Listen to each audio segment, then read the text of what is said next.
rendezvousing from this alley, we want to scout the southwest portion of downtown.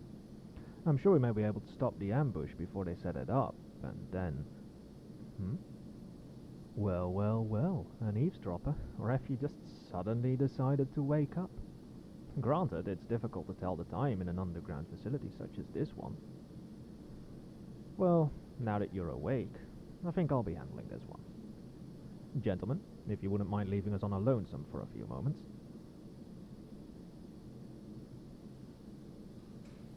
Now.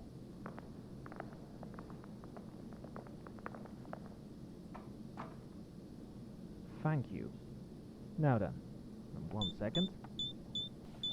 And... There. Back to you. My, you're looking a little worse for wear, aren't you? You could say the same for me. We all age, old friend. You certainly aren't the wide-eyed child with a big heart that I grew up with. But you know what? Maybe, just maybe, I look better for my age than you do. Oh, that hit a nerve, didn't it? See, you've still kept your sharp tongue all these years, haven't you? It's one of those qualities of yours that I'd never forget. You know, the agents don't trust me being around you. Even through their pitch-black glasses and stiff suits, you can see it. If you weren't locked in this, I wouldn't even think of being alone with you. You've made your fellow citizens view you as the bane of their city, and you've given them reason enough to believe so.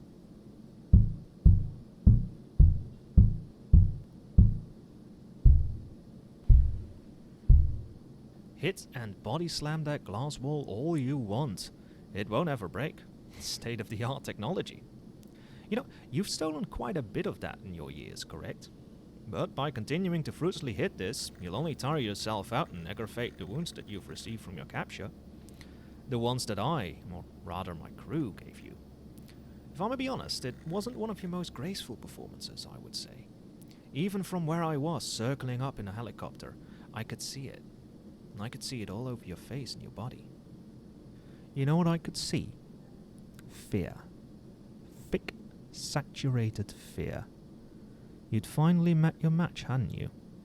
And I've seen it enough to know.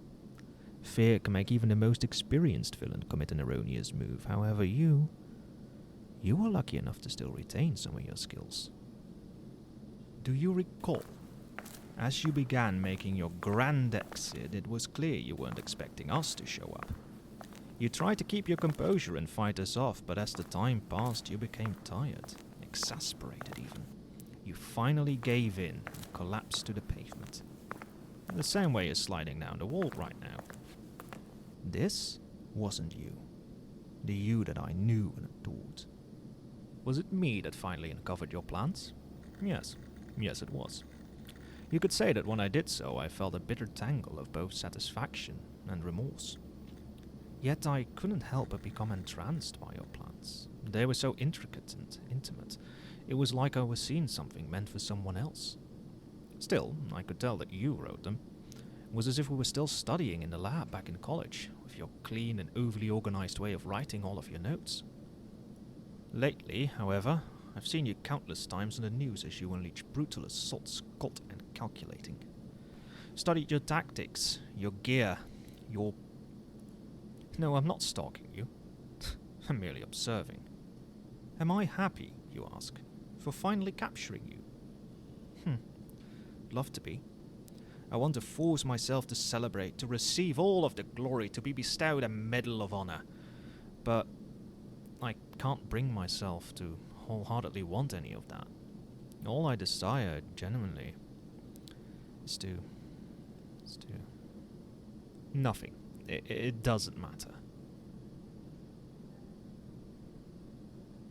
My oh my, even as you glare into my eyes and furrow your brow, your eyes are the same I've always known. Full of determination and some kind of spark. But now they carry a new kind of look. Realization. Don't try to refute me when I've known you since you were a child. It's hitting you now, isn't it? The full weight of the people you've harmed, the things that you've done. It's about time you have a damn moment of reflection. So the moment has arrived. Why? Why did you do it? That's the question that's been burning in my mind for so long. It's the question I've simultaneously dreaded to ask. I see. You were tired. Tired of people having overly high expectations, of being the prodigal child, of being perfect. You were sick of the scummy way that the world has treated you as a kid, only to have them switch up when you brought impeccable grades and college admissions. You despised how they only valued you for the advantage you could bring them. It's not pretty, is it? The way you can be treated like a napkin. Used when you need it and thrown away when someone's decided they've had enough of you. I suppose that's politics.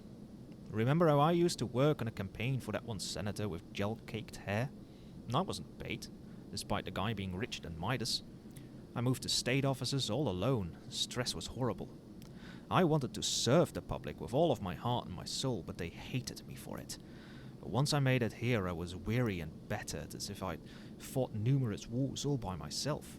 But I made the promise to remember the wrongs that had been committed against me, and prevent them from happening to others, not to worsen what was wrong with the world.